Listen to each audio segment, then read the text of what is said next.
Holden Ute, it's a quintessentially Australian ride.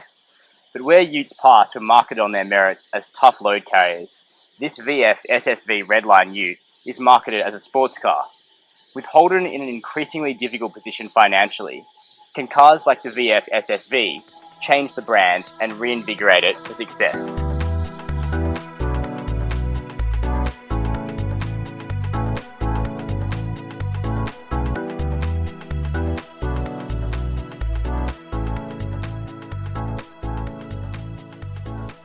Most of our viewers will be aware of the changes which came through to the Holden Commodore with the new VF model, and most of the aesthetic updates have also been applied here to the Ute, like this lower and more aggressive front end on this top-of-the-line SSV Redline. Redlines also get 19-inch alloys which come in either chrome or black depending on the exterior colour of the car. Unfortunately, the budget didn't exist for an update to the rear end, which on the Ute retains the squared-off look of the VF's predecessor, the VE. All VF Commodores, including the Utes, benefit from a vastly improved interior over the outgoing VE. On the higher end models, including this SSV Redline, the interior is trimmed in comfortable leather, with contrasting suede on the dashboard embroidered with the SSV logo. All models in the range are equipped with this 8-inch high-resolution colour touchscreen, which on the higher end models includes standard navigation, but equipment levels across the range are high, with standard Bluetooth streaming, Pandora internet radio, and USB input. Storage in the cabin is also good, with this deep central bin, a large glove box, and 2 central cup holders. Unfortunately though, the door bins are too narrow to fit larger water bottles. Pricing across the new VF Ute range is hallmarked by big discounts over the outgoing VE.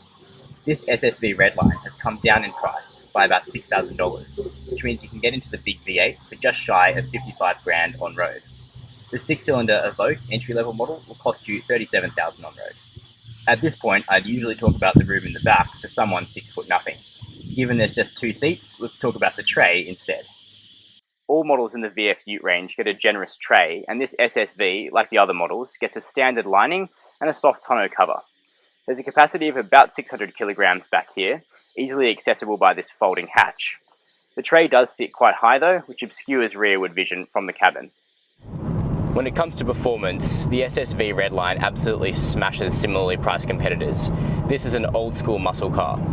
With its Generation 4 6-litre V8 equipped with gadgets like launch control, this SSV Redline Ute can do the 0 to 100 run in under 5.5 seconds. Our test car is equipped with the 6-speed manual, which is particularly refined. The clutch is heavy but delivers excellent feel, and the throw is short and sharp, meaning this is a particularly enjoyable and satisfying manual gearbox. Like most V8s, the 6-litre in this SSV Redline is predictable and really enjoyable, carrying a superb engine note. Its 270 kilowatts of power and massive 530 newton meters of torque are layered on through the rev range reliably and very rapidly. To really show off its sporting credentials, Holden has tightened up the handling and suspension in the SSV, which makes the Ute feel much smaller in the corners and delivers a fun driving experience. Turning to the safety front, and you're well looked after in the VF, there's 6 airbags in here, and the VF Ute has also scored 5 stars on ANCAP's crash testing program. On the active front, there's the usual complement of features like traction control, brake assist and stability control, and manual Utes are also assisted by the standard hill hold assist, which takes the guesswork out of hill starts. Large trays in Utes are always going to be an impediment to rearward vision, which is particularly dangerous when reversing, but thankfully all VF Utes now come standard with a clear reversing camera, which earns our safety tick. And handily, all VF Utes can park themselves thanks to some amazing technology.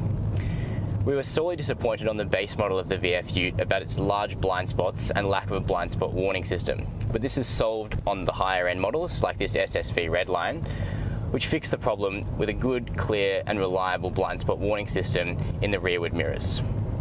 Keeping VF Utes well maintained doesn't necessarily have to be costly, because the VF Ute is covered by the good value Holden Wise cap price servicing program.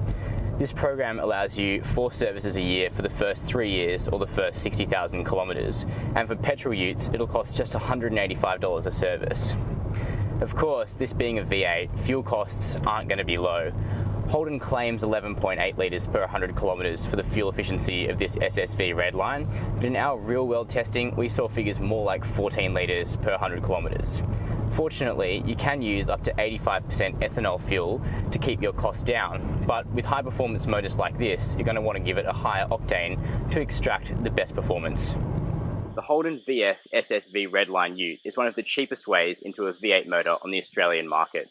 These big capacity engines are quickly being replaced by turbocharged 4s and 6s, which just can't replicate that thrill and the noise of 8 naturally aspirated cylinders. So it's true, with decent handling, a quality interior and head-turning looks, the SSV Redline should be on your list if you're looking for a 2-seater sports car in the $50,000 range. We'd also recommend the 6-cylinder SV6 if you want a better balance between value and efficiency.